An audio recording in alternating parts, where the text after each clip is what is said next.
Welcome back to civil tech.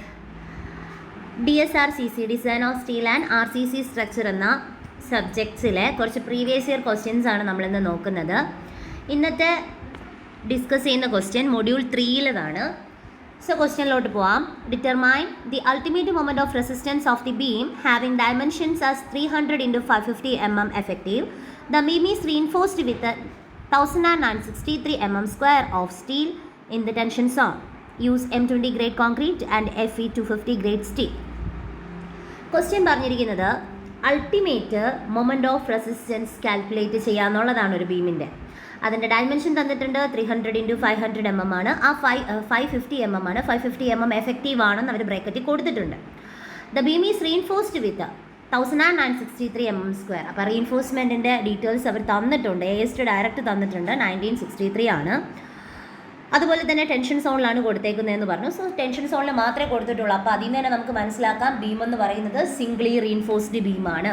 പിന്നെ FCK FYയും തന്നിട്ടുണ്ട്. സോ ഫസ്റ്റ് ഓഫ് ഓൾ നമുക്ക് ഗിവൺ ഡേറ്റ എഴുതാം. ആദ്യം നമ്മൾ എന്താ ചെയ്യാൻ പോകുന്നത്? Given data. ഗിവൺ ഡേറ്റയിൽ ഫസ്റ്റത്തത് B = 300 mm, D എന്ന് പറയുന്നത് 550 mm. അത് എഫക്റ്റീവ് ആണ്. അതാണ് ഞാൻ സ്മോൾ ലെറ്റർ D ആയിട്ട് കൊടുത്തത്.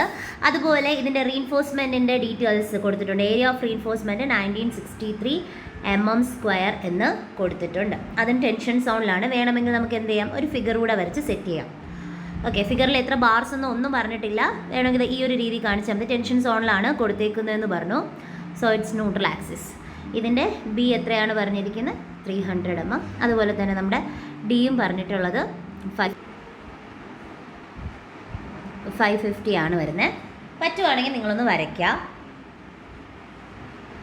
ദെൻ FCK എന്ന് പറയുന്നത് 20 Nm/mm² ആണ്. അതുപോലെ തന്നെ FY 250 Nm/mm². ഇത്രയും ഡീറ്റെയിൽസ് ആണ് നമുക്ക് തന്നിരിക്കുന്നത്. ഇനി നമുക്ക് ആദ്യത്തെ സ്റ്റെപ്പിലോട്ട് പോവാം. ഫസ്റ്റ് സ്റ്റെപ്പ് എന്താണ്? ഏറ്റവും സിമ്പിളായിട്ടുള്ളൊരു ക്വസ്റ്റ്യൻ ആണ് ഈ മൊഡ്യൂളിൽ. Zwingli reinforced beam. അതിൻ്റെ മൊമെൻറ്റ് കണ്ടുപിടിച്ചാൽ മതി. വേറെ ഡിസൈൻ ചെയ്യാനൊന്നും അവർ പറഞ്ഞിട്ടില്ല. സോ ഫസ്റ്റ് സ്റ്റെപ്പ് എന്ന് പറയുന്നത് depth of neutral axis calculate ചെയ്യുക എന്നുള്ളതാണ്. അപ്പോൾ step 1, depth of neutral axis. Depth of neutral axis XU ആണ് നമുക്ക് ഫസ്റ്റ് സ്റ്റെപ്പിൽ കണ്ടുപിടിക്കേണ്ടതായിട്ടുള്ളത്. എങ്ങനെ കണ്ടുപിടിക്കും?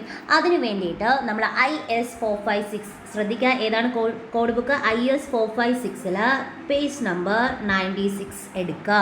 ഓക്കെ, പേജ് നമ്പർ 96-ൽ നമ്മളിപ്പോൾ യൂസ് ചെയ്യാണ്ട ഇക്വേഷൻ ഇതാണ്. Okay, XU/D = 0.87 FI AST 0.36 FCK B × D. So XU is equal to 0.87 into FY AST by 0.36 FCK B into D.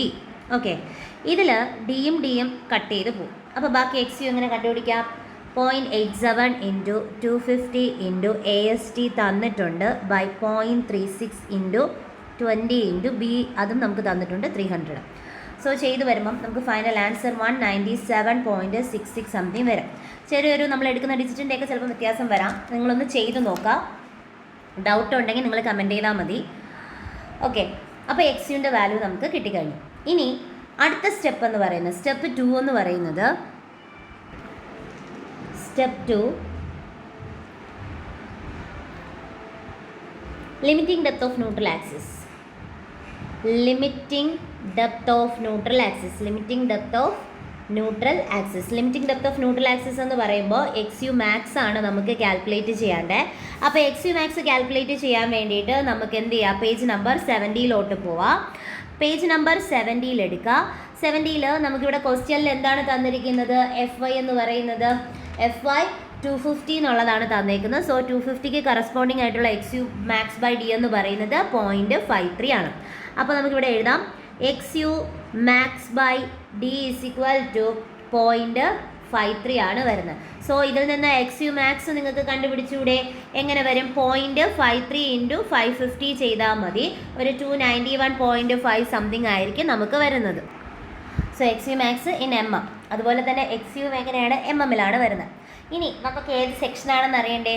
അപ്പോൾ XUൻ്റെ വാല്യൂ എന്ന് പറയുന്നത് 197.66 ആണ്. സോ എക്സ് യു മാക്സ് നമുക്കിപ്പോൾ എത്രയാണ് കിട്ടിയത്? 291.5 mm. ഏതാണ് കൂടുതൽ? എക്സ് യു മാക്സ് തന്നെ കൂടുതൽ. അതുകൊണ്ട് തന്നെ ഈ സെക്ഷൻ എന്താണെന്ന് നമുക്ക് മനസ്സിലായി, അണ്ടർ റീൻഫോഴ്സ്ഡ് സെക്ഷൻ ആണെന്ന് മനസ്സിലായി. ഓക്കെ, അണ്ടർ റീൻഫോഴ്സ്ഡ് സെക്ഷൻ ആണെന്ന് മനസ്സിലായി. അപ്പോൾ അടുത്ത അണ്ടർ റീൻഫോഴ്സ്ഡ് സെക്ഷൻ ആണെങ്കിൽ അടുത്ത മൊമെൻറ്റ് നമ്മൾ കാൽക്കുലേറ്റ് ചെയ്യണ്ടേ? സോ ആ മൊമെൻറ്റ് കാൽക്കുലേറ്റ് ചെയ്യാൻ വേണ്ടി വീണ്ടും IS 456 പേജ് നമ്പർ 96 എടുക്കാം.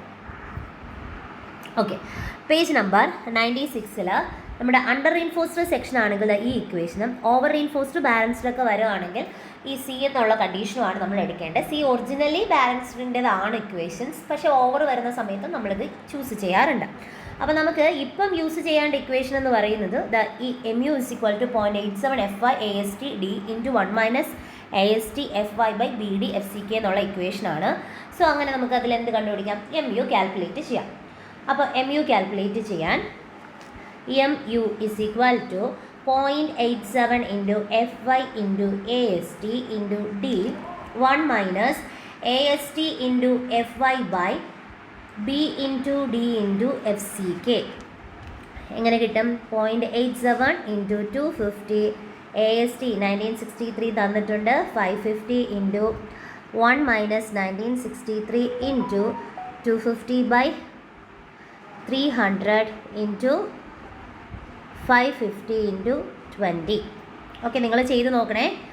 ചെയ്ത് നോക്കുക. ഫൈനൽ ആൻസർ വരുന്നത് 199902718 സംതിങ്. നിങ്ങൾ ചെയ്ത് നോക്കണം. ചെയ്ത് നോക്കിയിട്ട് വേണം ചെയ്യേണ്ടത്. എടുത്ത് പറയുവാണ്, ചെറിയ ഡിജിറ്റിൻ്റെയൊക്കെ അങ്ങോട്ടും ഇങ്ങോട്ടും വ്യത്യാസമൊക്കെ വരും. അപ്പോൾ നിങ്ങൾ ചെയ്ത് നോക്കിയാലേ കറക്റ്റാണോ അല്ലേ എന്നൊക്കെ നിങ്ങൾക്ക് മനസ്സിലാവുള്ളൂ. 190 നമ്മൾ കിലോ ന്യൂട്ടണിലോട്ടാക്കുമ്പോൾ എങ്ങനെ കിട്ടും? × 10⁻⁻6 ആണ്. 199.9027 കിലോ ന്യൂട്ടൺ മീറ്റർ. ഇതാണ് ആൻസർ. സിമ്പിൾ ക്വസ്റ്റ്യൻ ആണ്. സിംഗിളി റീൻഫോഴ്സ്ഡിൻ്റെ ആണ് ചോദിച്ചേക്കുന്നത്. ക്വസ്റ്റ്യൻ മനസ്സിലാക്കി കഴിഞ്ഞാൽ ഈസി ആയിട്ട് ചെയ്യാം. വെറും 3 സ്റ്റെപ്സ് മാത്രമേ ഉള്ളൂ. ആദ്യം എന്ത് ചെയ്തു? XU കണ്ടുപിടിച്ചു. ഇതിൽ ആ കൂടെ 3 സ്റ്റെപ്പേ പറഞ്ഞിട്ടുള്ളൂ. ഫസ്റ്റ് XU കണ്ടുപിടിച്ചു, പിന്നെ XU മാക്സ് കണ്ടുപിടിച്ചു. ഏത് സെക്ഷൻ ആണെന്നുള്ളത് നമ്മൾ ആ കണ്ടീഷൻ വെച്ച് നമ്മൾ എന്ത് ചെയ്യുന്നുണ്ട്? കണ്ടുപിടിച്ചു. എന്നിട്ട് MU കണ്ടുപിടിച്ചു. ഇത്രയും കാര്യങ്ങൾ മാത്രമേ നമ്മൾ ഈ പ്രോബ്ലത്തിൽ ചെയ്തിട്ടുള്ളൂ. സിമ്പിളായിട്ട് നിങ്ങൾക്ക് ഫുൾ മാർക്ക് സ്കോർ ചെയ്യാം.